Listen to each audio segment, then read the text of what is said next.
Right, hi and welcome back to our educators. So, untuk hari ini saya nak bincang kompilasi soalan percubaan SPM 2022. Okay, so ni from CamQuest daripada Cikgu Adura Azlin. Okay, so saya akan bincang bab by bab, tapi the main problem in my video is the language. Ada yang minta dalam fully English, ada yang minta dalam fully Malay. So saya akan guna kedua-dua language, English and Malay, dalam semua video teknik menjawab saya, sebab saya tak nak rekod dua kali, membazir masa.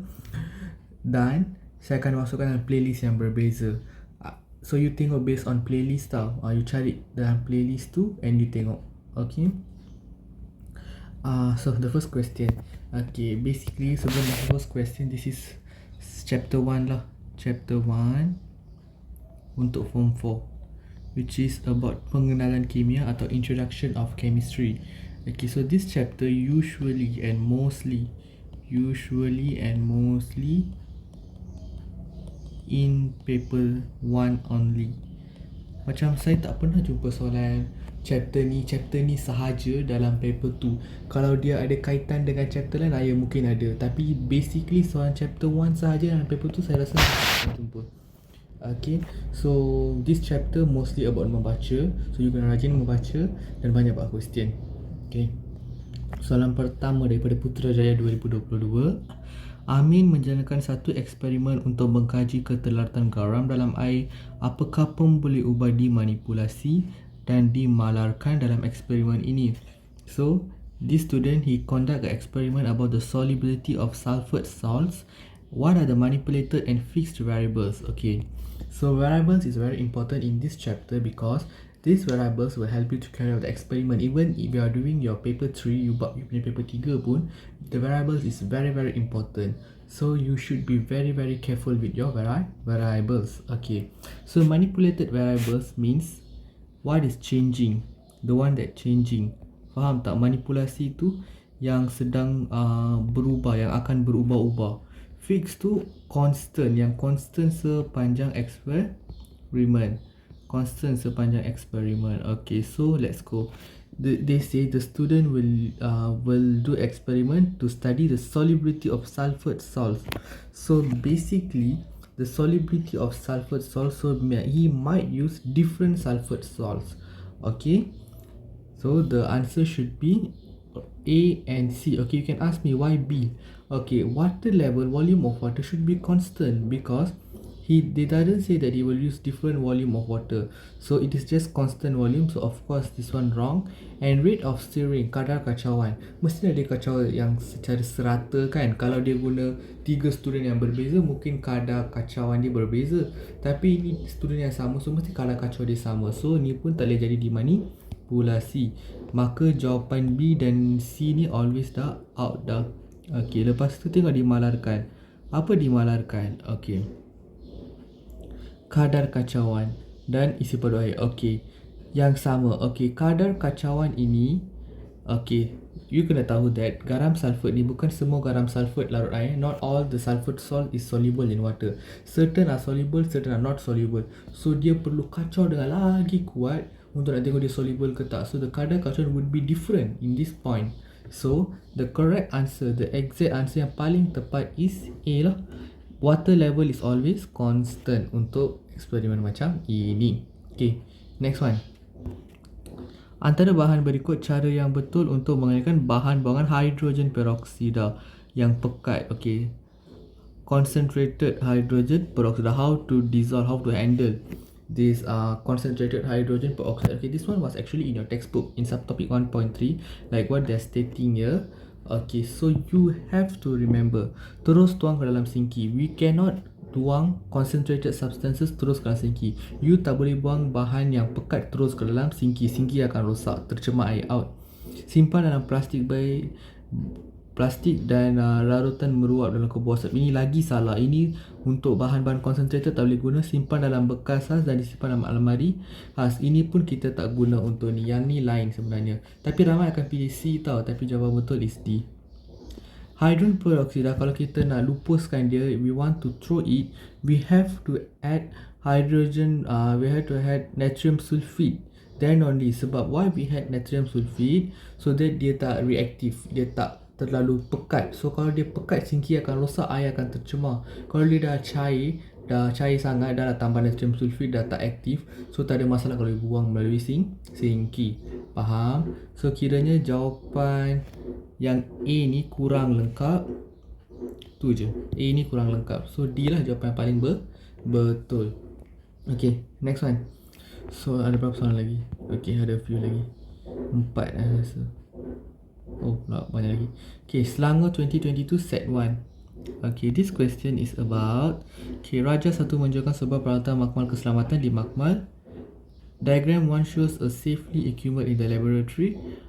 Apakah kegunaan? What is the use of this material? Function of this material? Okay, you have to know what is this material actually. Okay, this is what we call as... Okay, wait, I tunjukkan buku teks. Mana buku teks? Okay, for English version lah. Oh my god, I'm in chapter 6 right now, so I have to jump out lagi to chapter 1. Jauh ni saya kena jump. This is the alat, safety shower and eye wash. So kalau ini dalam bahasa Melayu, what is that? Tolong komen kat bawah, apakah benda alat ini. So this is the eye wash. This is the eye wash. Okay. And this is, saya dah beritahu tadi, saya pun lupa sebenarnya. Okay. So dia tanya kegunaan. Alat direka khas untuk menjalankan eksperimen. Boleh ke you buat eksperimen kat sini? No, tak boleh. You cannot do the experiment on this thing. We will do in the fume cupboard. Macam tu baru buat eksperimen. Diguna untuk membasuh. Ya, betul. The keyword is here. Membasuh dan membersihkan badan. Okay. Digunakan. You gunakan ni untuk padam api ke? Did you use this as a fire extinguisher? Not at all. Wrong. And used to remove chemical substitution. No, lagi lah tak. So jawapan yang paling tepat is only B saha je, whereby we will use this thing, this water shower and eye wash, to clean our body when an accident occurs. Let's say if you're doing an experiment, you tengah buat eksperimen, acid tumpah atas you, so you akan bersihkan dengan cepat-cepat kat sini. Eye wash ni contoh dia terpercik kat mata, cepat-cepat pergi cuci kat eye wash ni. That's the thing lah. Okay, so tu sangat bagus soalan ni. Okay, this is where lah kita akan conduct yang A kata ni, equipment to carry out experiment that release toxic vapors, flammable and pungent smell. Okay, so tu semua kita akan buat dalam ni. Okay, and they asking what is the function. So ni soalan daripada Selangor 2022 set 2 pula. Okay, function Selangor ada 2 set every year. Okay, they ask function about this. So obviously benda ini function dia is to carry out experiment lah, which is A lah. A is the best answer. Okay, this one is fire extinguisher, this one is for gloves, I guess. Okay, tak apa. Next one, you see the same question repeating again kat sini pun. Kat sini pun dia sama je dengan Selangor set 1 ni. Okay, here is the body wash ke? Sekejap, tengok kat sini balik. I takut. Safety shower, sorry. Body wash pula, body wash is sabun.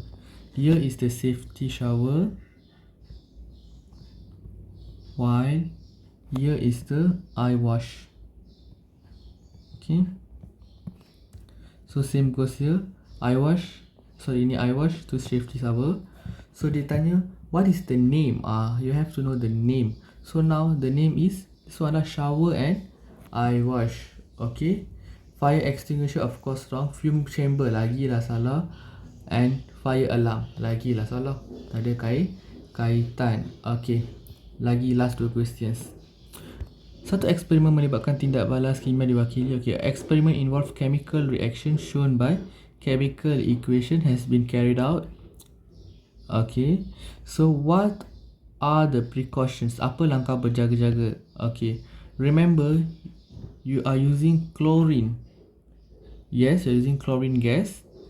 Water is normal. You're producing hydrogen chloride aqueous solution. So ni adalah actually acid hydrochloric dan HOCl lah. Okay, so what are the safety things that you have to take a concern when you're doing? Okay, basically these are releasing, this experiment involving gas, which is chlorine gas. So chlorine gas is a bit toxic, beracun. Ingat tak?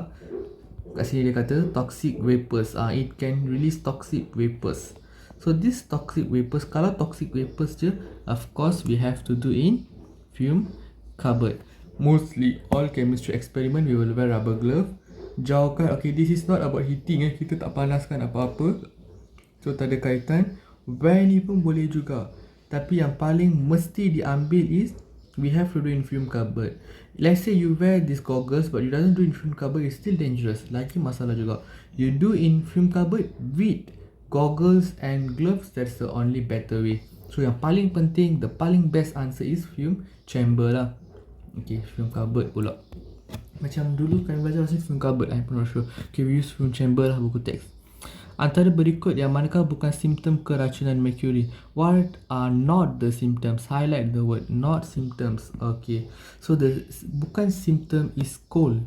Okay, you takkan dapat selsema kalau you kena mercury tau. You akan rasa pening, batuk ada, cirit-birit ada, keracunan makanan semua akan ada. Okay, tapi selsema you takkan ada. Okay, so that's the perbincangan for this subtopic. So I will meet you in another one subtopic with new video. So that's all from me. Bye.